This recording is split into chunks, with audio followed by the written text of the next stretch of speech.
आपको बता दूं तो आश्चर्य ना लगे कि मिसिंग टाइल सिंड्रोम से 96% लोग 100 में ग्रसित रहते हैं।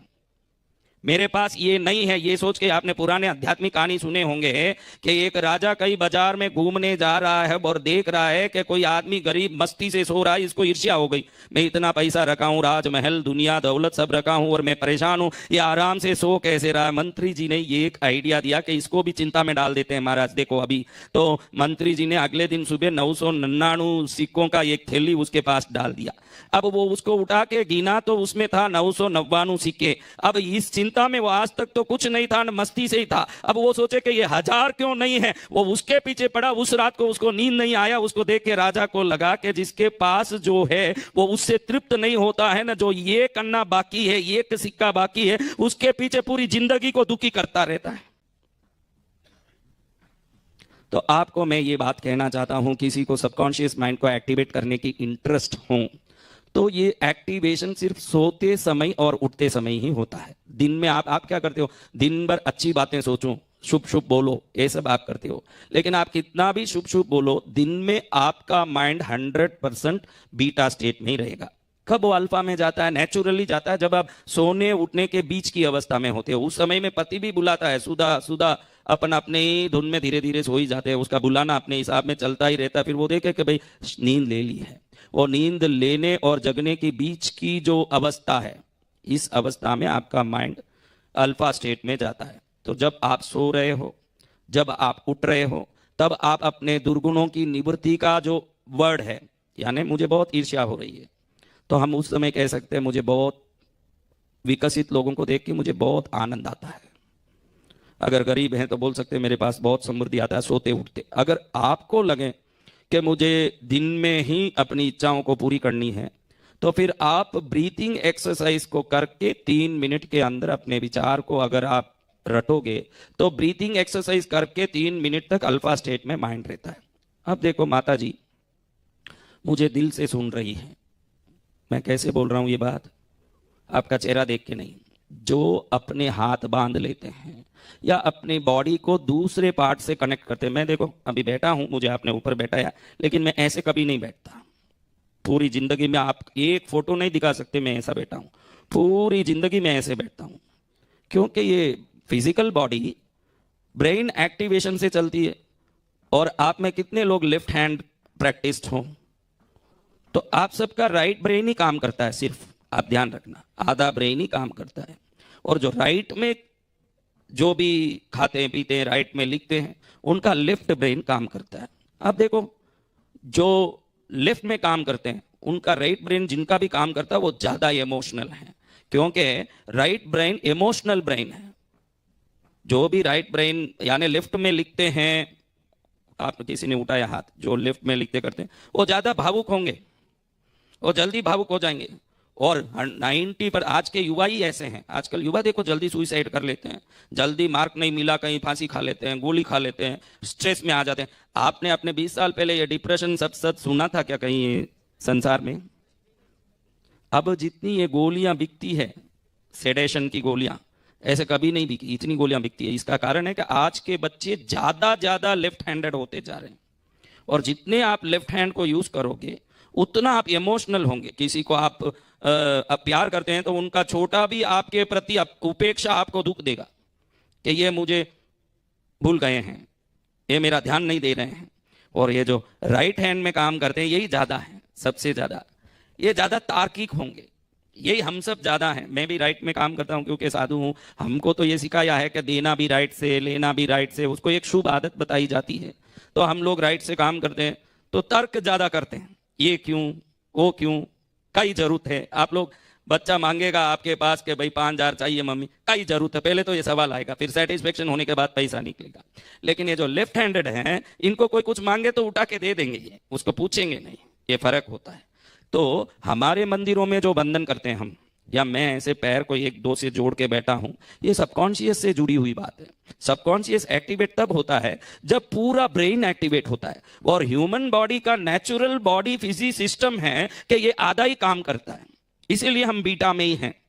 तो आज आप समझ लें ये बात भी कि मंदिर में जाके हम बंधन करते हैं तो हम बंधन करके भगवान को निहाल नहीं कर रहे हैं। जब भी आप इस पार्ट के कोई भी अंग को, हाथ क्यों ना हो, पैर क्यों ना हो, इस पार्ट के अंग को इस पार्ट से जोड़ोगे तो इमीडिएटली दोनों ब्रेन काम करना शुरू कर देगा। आप ये जान लें अपने लाइफ में कि आपको कोई भी डिसीजन लेना हो तो देखो, योगी लोग ध्यान में बैठे, मीन्स ध्यान में ही नहीं बैठे, पद्मासन में बैठे हैं, सुखासन में बैठे हैं, दोनों हाथ पैर को जो लगा के बैठे हैं। अभी मैं इसीलिए बोला, ये अच्छे से सुन रही है माता, वो इसलिए बोला कि दोनों हाथ बांध के बैठी है, यानी उनका जो एकाग्रता है वो सुनना चाहता है। तो आप देखो टीवी में, पिक्चर में, हम लोग पिक्चर देखते हैं, मूवी देखते हैं, बहुत थ्रिलिंग या इंटरेस्ट हो या गोस्ट हॉरर पिक्चर हो, तुरंत हम इधर हाथ लगा के सीट से आगे आ जाते हैं कि नहीं। ऐसे ये चिन्ह को जब हाथ लगाते हो तो यहां सेरिबेलम पार्ट एक्टिवेट होता है और आप जो वस्तु को देखते हो उसको सबकॉन्शियस में डालता है। जब भी आप कोई थ्रिलिंग चीज देखते हो इमीडिएटली आपका हाथ यहां जाता है कि नहीं,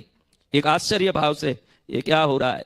तो जब शरीर ही मुद्रा बनाता है, ये शरीर मुद्रा बनाया, देखो ये मुद्रा बनी है, ये मुद्रा बनी है, चाहे ठंड के कारण भी किया हो, लेकिन उस समय वो कॉन्सेंट्रेशन को क्रिएट करता है, अपने आप कॉन्सेंट्रेशन क्रिएट होता है। देखो आप जब भी कोई इंटरेस्टिंग चीज देखते हो अपनी सीट से ऐसे आगे आ जाते हो कि नहीं, लेकिन इसका उल्टा कब करते हो, जब कार में ट्रैवल करते हो, कहीं भी जाते हो, कहीं भी घूमते हो, सीट को पीछे करके ऐसे रिलैक्स करते हो। जब भी आप पीछे जाते हो यूनिवर्सल कॉन्शियस से दूर हटते हो ना, जब भी आप सीधे होते हो या आगे आते हो इमीडिएटली यूनिवर्सल कॉन्शियस से कनेक्ट होते हो। ज्यादातर लोगों के कार में देखता हूं, वो कार 100% हर दम वो सीट पीछे किया हुआ ही होता है, वो सीधा अंदर घुसते ही ऐसे पड़ जाता है भैंस की तरह।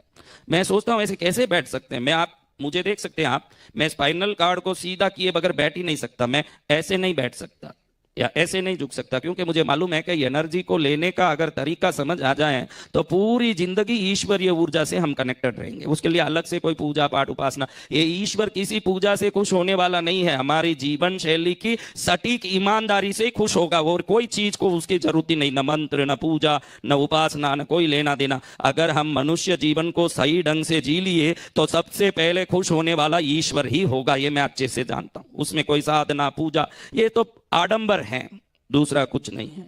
तो आपको मैं बताऊंगा कि भाई आप सब जब भी कोई विशेष निर्णय लेना चाहते हो तो आप जरूर उस समय अच्छे से दोनों शरीर को जोड़ के ऐसे बैठें और अच्छे से ब्रीथिंग लेके, ये काम मेरा होना चाहिए, ये काम मेरा होना चाहिए। अगर वो होना होगा तो निश्चित ईश्वर उसको अच्छे से करवाएंगे, और आप उसके योग्य नहीं है तो उसका संकेत भी आपको मिलेगा कि आप खुद ही मान लोगे कि ये मेरे लिए जरूरत का काम नहीं है। क्योंकि कई बार आप किसी वस्तु को पाने के बाद दुखी होते हो, ये भी तो होता है जीवन में। हाँ, कई लोगों को मैंने देखा है मेरे पास ही बोलते हैं, भाई मेरा गुरुदेव प्यार किसी से है उससे शादी हो जाए। मैं कुछ नहीं बोलता, क्योंकि मैं मैरिज संबंधी बातों में आशीर्वाद नहीं देता, क्योंकि आज की तारीख में मैं देखता हूं कि 100 में 40 मैरिज तो दुखद घटना बन जाते हैं। तो मैं शादी संबंधी बात में नहीं जाता, लेकिन वो खुद ही बात में आके मान लेता कि मेरा गलत डिसीजन था गुरुदेव। तो कई बार हम गलत निर्णय लेते हैं, तो ईश्वर से हम एक तो ईश्वर को खूब प्रार्थना करें, अंदर में सेटिस्फेक्शन हो जाए, जब तक वो एक प्रार्थना करें और उसका विचार करें, फिर उसका विश्वास करें। और इसको हम अपने सबकॉन्शियस माइंड को एक्टिवेट करके करने के लिए ध्यान करते हुए, ब्रीथिंग को अलाइन करते हुए, देखो गुस्सा आता है तो हमारा श्वास कितना तेज हो जाता है। जब गुस्सा आता है आप देख सकते हो, मार दूंगा, छोड़ूंगा नहीं, क्या इसने मेरे को धोखा दे दिया, करते हैं कि नहीं। यानी आपके इमोशंस के डायरेक्ट कनेक्शन ब्रीथिंग से। अगर इमोशन को कंट्रोल नहीं कर पा रहे हो तो ब्रीथिंग को कंट्रोल करो। जिस दिन आप ब्रीथ को कंट्रोल कर लोगे इमोशन भी आपके वश में होंगे। कई बार जिंदगी में हम इसलिए दुखी होते हैं, जहां जो बोलना नहीं चाहिए था वो बोल दिए, जहां जो करना नहीं चाहिए था वो कर दिए। रिश्ते बिगड़ते कैसे हैं? बिगड़ते इसीलिए क्योंकि मोती चुन सकते हैं, शब्द कैसे वापस चुने।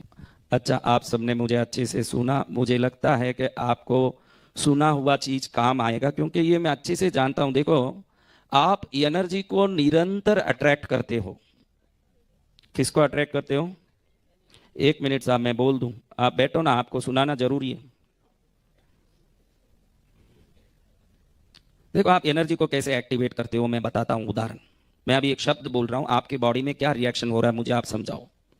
अचार, खट्टा अचार, तीखा अचार, नया अचार, एकदम नींबू का अचार, चटपटा अचार, स्वादिष्ट अचार।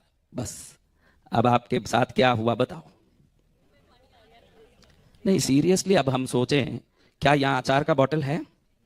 आज ये याद रखना जिंदगी भर, क्योंकि हम प्रवचन सुनते हैं उसको याद नहीं रखते। सबसे बड़ी तकलीफ ये है, तुम कोई कम नहीं हो, कहीं चौमासे में कहीं सुन चुकी हो, वो कहाँ गए वो शब्द, वो सभी शब्द कहाँ गए? क्योंकि सुनने का आदत हमारे पास है, उसको स्थापित करने का आदत हमारे पास नहीं है। लेकिन आज आप ये चीज जरूर याद रखना, क्योंकि बहुत जरूरी है ये कि अचार या नहीं है, वो बाटल कहीं आपके घर में पड़ा है, तो कहीं घर में पड़े हुए वस्तु का शब्द आपके पास उसके रस को खींच के लाके बॉडी में रिएक्ट करवा सकता है। तो ये उदाहरण है कि आप हर शब्द के साथ उसकी ऊर्जा को आकर्षित करते हो। तो क्या बोलते हो, क्या सोचते हो, इस पर बहुत सावधान रहो, ये मैं आपसे निवेदन करता हूं। आप क्या बोलते हो, क्या सोचते हो? हाँ? किसी भी युवा को एक एक्ट्रेस को देख के, एक्ट्रेस का फोटो यूट्यूब में, वीडियो में, मोबाइल में, एक युवा को देख के क्या भक्ति आएगा? क्या आएगा? विकारी तो आएगा। और परमात्मा के घर में कोई जाके खड़ा हो, बाबीतरा की भगवान बैठे हो, मुद्रा लेके बैठे हो और अपनी मस्ती में, उनके शरीर में कपड़ा भी नहीं है। बोला ये एक्ट्रेस तो थोड़ा एक 100 मिलीमीटर कपड़ा तो कहीं लगा ही होगी कम से कम, लेकिन ये परमात्मा तो बिल्कुल ही दिगंबर बैठे हैं। लेकिन उनको देखते ही सद्भाव क्यों आता है? क्योंकि आप जिस रूप को देखते हो उसी तरह के व्यवहार और भावों से जुड़ जाते हो। तो बहुत जरूरी है कि पूरा दिन क्या सोचते हो, क्या बोलते हो, किससे जुड़े हो, ये पूरा ध्यान रखना वेरी वेरी इंपॉर्टेंट है। क्योंकि आप जो सोचोगे वो बनते ही जाओगे, धीरे धीरे वहीं पहुंच जाओगे जिसको सोच रहे हो। इसीलिए वही सोचना चाहिए जो हमको चाहिए। मैं तो बहुत दुखी होता हूं लोगों को लक्ष्यहीन होते देख के। मनुष्य जन्म बड़े लक्ष्य को पूरा कर सकता है। देखो ये राइट ब्रदर्स ने एरोप्लेन नहीं बनाया होता, उनका एक लक्ष्य था कैसे भी उड़े। आप उनकी हिस्ट्री पढ़ोगे तो कितने चोट खा के, क्या क्या तरीके से कोई फ्लाइट को उड़ाने की कोशिश करके, कई बार वो फ्लाइट्स एक्सीडेंट हो गए, खाली क्लिंबिंग में 4 फुट भी नहीं उठ पाया ने नीचे गिरा दिया, ऐसे पड़े वैसे पटके। लेकिन उन्होंने सोचा कि उड़ने वाला एक यंत्र मुझे बनाना ही है, तो उन्होंने बना दिया। आज हम इंडिगो में, एयरलाइंस, एयर इंडिया में मजा ले रहे हैं। तो हम भी क्यों ना ऐसा कुछ करें जिससे आगे के अनंत युगों तक लोगों को फायदा हो। ये अगर हम कुछ सोच लें तो हमारा मनुष्य जन्म सफल है, ऐसा मैं सोचता हूं। कि हम ऐसा क्यों ना करें, कोई लक्ष्य बनाएं, कोई लक्ष्य बनाएं। और कम से कम आपको निवेदन, आप तो सब अच्छे हो, बहुत सारे अच्छे कर्म करते होंगे, लेकिन मैं आपको निवेदन करूंगा कि उदयपुर में जो भी गरीब वर्ग है, जो दुखी वर्ग है, उन पर आपका दया बना रहे। उनके लिए कोई अन्न राशन की व्यवस्थाएं, अन्य चीजें आपकी तरफ से उपलब्ध हो। संस्था तो अपनी जगह है, लेकिन हम अपने मन को मस्त करना है तो इंडिविजुअली कुछ करते रहना चाहिए। और आपको बता दूं, कबूतर को दाना देना, मछली को गोली देना, गाय को घास देना, ये सब करते ही इमीडिएटली आपकी ऑरा फील्ड में चेंज होता है। क्योंकि आपको मालूम है कि ये धन मुझे बहुत प्यारा है। जल्दी अगर कोई किसी वस्तु को छोड़ नहीं सकता, पत्नी को भी छोड़ दें कई लोग, लेकिन धन नहीं छोड़े। आपको बता दूं, एक बार बोल दें तेरे जैसी दूसरी आएगी, लेकिन ये कहां आएगा। लेकिन वो जो नहीं, आप ही बोलिए, ब्रह्मा के पास 3 लोग गए, देवता, दानव और मनुष्य। तीनों ने पूछा हमको कोई उपदेश दो। ब्रह्मा ने सोचा इनको क्या उपदेश दूं। ब्रह्मा ने कहा द, एक ही शब्द कहा द, इससे तुम अपना उपदेश खुद ही समझ लो। अब राक्षसों ने सोचा हम बड़े क्रूर हैं, हिंसा करते हैं, तो द से हमारे लिए ब्रह्मा जी ने कहा दया, हमको दया चाहिए, यही चाहिए।